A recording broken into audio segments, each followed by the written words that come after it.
Salut, c'est Julien, je vous souhaite la bienvenue dans cette nouvelle vidéo dans laquelle aujourd'hui je vous propose qu'on parle d'une nouveauté qui est spécifique à l'arrivée de la loi Elan et donc à sa mise en application future. Et cette nouveauté, c'est le bail mobilité.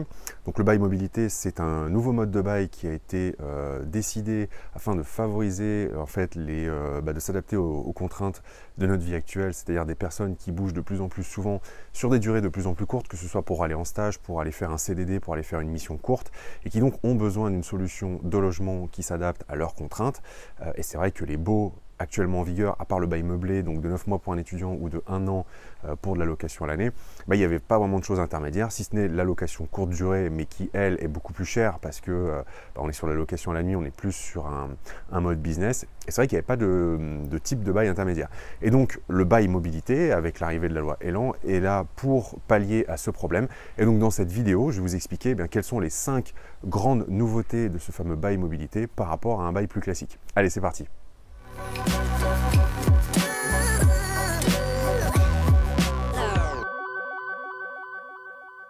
Alors avant qu'on aille plus loin dans cette vidéo, je vous rappelle que si vous voulez en savoir plus sur la location meublée et sur sa fiscalité qui vous permet de ne pas payer d'impôts sur vos revenus locatifs, eh bien je vous propose de télécharger librement et gratuitement mon livre Comment louer plus cher et payer moins d'impôts avec la location meublée. Je vous mets le lien qui se trouve dans la description juste sous cette vidéo et vous pourrez le télécharger gratuitement. Alors je vous ai dit, le bail mobilité, son objectif c'est de favoriser le logement de courte durée, mais pas de courte durée dans le sens location à la nuit, mais vraiment de quelques semaines à quelques mois. Par exemple, quand vous êtes un saisonnier qui va effectuer un travail de quelques semaines ou de quelques mois, ou bien que vous avez un CDD sur une zone bien spécifique. Et l'objectif en fait qui est à moitié affiché par le gouvernement, c'est de lutter contre la location vraiment à la nuit, là pour le coup type Airbnb.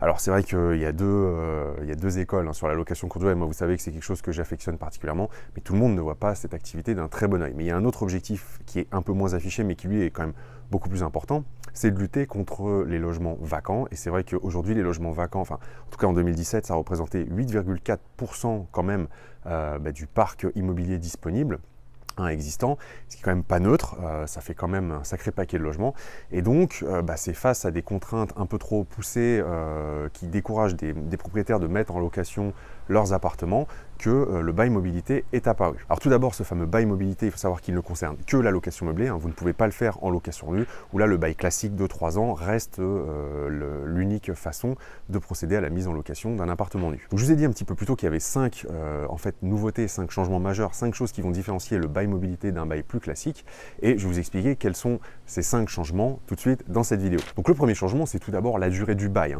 C'est vrai que quand on est sur un bail meublé classique, on est sur 9 mois pour un étudiant et on est sur 12 mois pour les autres profils, pour de l'autre habitation à l'année. Et quand on est sur un bail en location nue, on est carrément sur un bail de 3 ans.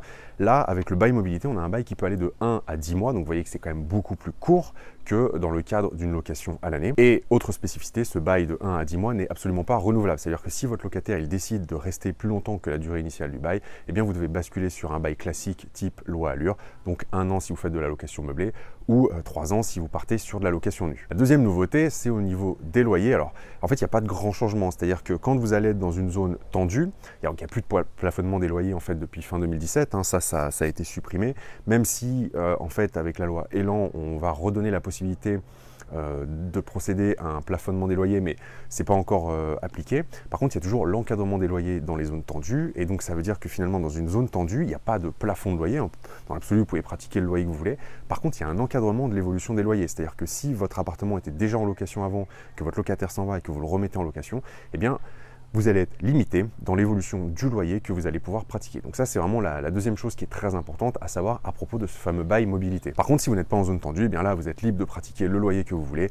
Au changement de locataire, vous avez tout à fait la possibilité d'augmenter de 30% le loyer si ça vous chante et si vous trouvez un locataire qui est prêt à payer ce loyer augmenté. Troisième spécificité de ce bail mobilité, c'est que les charges, là, c'est très important. En fait, vous ne pouvez les refacturer, mais que au forfait. Vous ne pouvez pas les refacturer au réel. C'est-à-dire que c'est à vous d'estimer quel va être le montant mensuel des charges que vous allez demander à votre locataire. Et en fait, à l'issue du bail, vous n'aurez pas la possibilité de demander un complément, de réévaluer si finalement il a consommé plus que ce que vous aviez prévu. Alors ça peut être un petit peu gênant, surtout si par exemple, c'est vous qui avez les contrats d'électricité, d'énergie à votre nom. Si vous louez en plein hiver et que vous avez estimé une certaine consommation électrique ou de gaz par exemple, et que votre locataire malheureusement malheureusement à consommer beaucoup plus que ce que vous aviez prévu, là ça va être un peu compliqué parce que vous n'allez pas pouvoir, enfin théoriquement, hein, d'un point de vue légal, demander la récupération de ces fameuses charges qui auraient été consommées. Donc là, c'est à vous de voir en fait, en fonction de votre configuration d'appartement et de façon de fonctionner avec les charges, si c'est intéressant pour vous ou pas. Quatrième changement, c'est le congé. Donc c'est-à-dire le congé, une fois que le bail il est conclu, vous en tant que propriétaire bailleur, c'est quand même ce qui vous intéresse, vous n'avez pas la possibilité de donner congé avant la fin du bail à votre locataire. C'est tout simplement pas possible. À l'inverse, le locataire, lui, il a toujours la possibilité de dénoncer le bail bien avant le terme. Par exemple, si vous avez fait un bail de 8 mois, en fait, il y a un mois de préavis tout simplement. Donc le locataire, il a tout à fait la possibilité, moyennant un mois de préavis, de vous dire qu'il veut partir. Et en fait, vous n'avez pas grand-chose à lui dire. Mais vous, en tant que propriétaire, c'est très important de le savoir. Si vous signez un contrat de location pour une durée de 8 mois, vous vous engagez à aller au bout des 8 mois.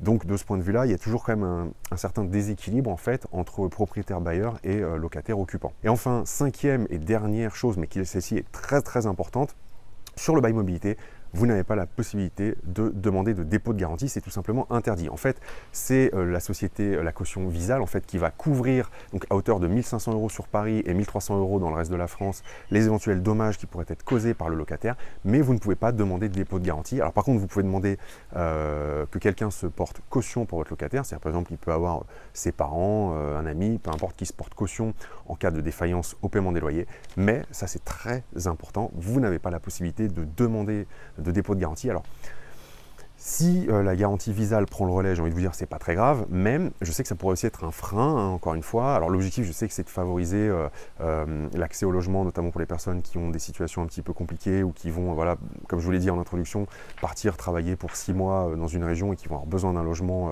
rapidement et pour juste cette durée. Maintenant, la question qu'on peut se poser, c'est est-ce que nous, en tant que propriétaire bailleur, est-ce que vous, en tant que propriétaire bailleur, eh bien vous êtes prêts à adopter ce nouveau bail mobilité et en fait à le tester, pourquoi pas, sur une ou plusieurs locations. Est-ce que vous êtes concerné? Est-ce que vous avez beaucoup de demandes de ce type? Donc ça, c'est une vraie question qu'on pourrait être amené finalement à se poser. En dehors de ces 5 grands changements, en fait, il n'y a pas de différence avec un bail classique. Vos obligations en termes de diagnostic, en termes d'éléments à fournir avec le bail de location sont exactement les mêmes que pour une location plus longue durée. Donc finalement, ce bail mobilité est plutôt pas mal parce qu'il va permettre effectivement à des locataires d'accéder en théorie plus facilement au logement. Maintenant, encore une fois, moi, la question que j'ai envie de vous poser, si vous êtes déjà investisseur, propriétaire, bailleur, ou si vous allez le devenir, hein, c'est la même chose, c'est est-ce que vous vous sentez prêt à faire le pas et donc à mettre en application, à utiliser ce fameux bail mobilité. Donc ce qui m'intéresse, c'est que vous me disiez dans les commentaires sous la vidéo si c'est quelque chose que vous avez envie de tester ou si au contraire vous êtes plutôt frileux et si vous êtes plus rassuré par d'autres modes d'autres baux finalement, hein, parce que ça peut être de la location à l'année, ça peut être de l'étudiant, ça peut être de la coloc, de la courte durée. Donc moi je suis vraiment curieux de savoir. Moi, je vous avoue que je ne suis pas forcément super chaud à l'idée d'utiliser le bail mobilité, mais peut-être que je me trompe et ça m'intéresserait beaucoup d'avoir votre avis dans les commentaires sous la vidéo. Donc, je vous remercie d'avoir regardé cette vidéo jusqu'au bout. Je vous rappelle que si vous voulez être informé en temps réel de la publication de toutes mes prochaines vidéos, il vous suffit de cliquer sur le bouton s'abonner qui s'est affiché à l'écran. Et quant à moi, je vous dis merci d'avoir regardé celle-ci et à très vite. Salut!